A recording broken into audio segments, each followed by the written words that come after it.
بعض لوگ سفر کے ساتھ سفر المظفر یا سفر الخیر لگاتے ہیں، سفر کے ساتھ مظفر کا اضافہ کرتے ہیں یا سفر کے ساتھ خیر کا اضافہ کرتے ہیں۔ اس کی وجہ کیا ہے؟ کیوں سفر المظفر کہا جاتا ہے؟ کیوں سفر الخیر کہا جاتا ہے؟ اس کی وجہ یہ ہے کہ مظفر کے معنی جو ہے وہ کامیابی کے ہیں، مظفر کے معنی کامیابی کے ہیں، خیر کے معنی نیکی، سلامتی اور برکت کے ہیں۔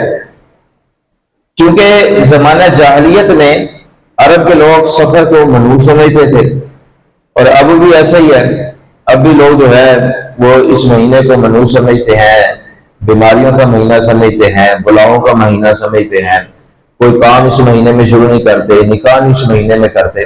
تو عرب کے لوگوں میں بھی ایسا ہی تھا کہ وہ اس مہینے کو سمجھتے تھے کہ یہ آفات نازل ہوتی ہیں، بلائیں نازل ہوتی ہیں، مسائل نازل ہوتی ہیں، اس وجہ سے اس مہینے کو منحوس سمجھا جاتا تھا۔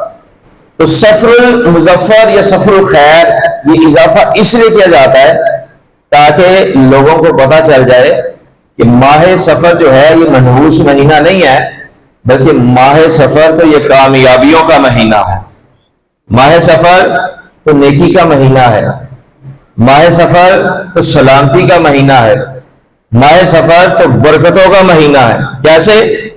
کہ یہ وہ عظیم مہینہ ہے کہ جس میں اللہ کے نیک بندوں کا ذکر کیا جاتا ہے،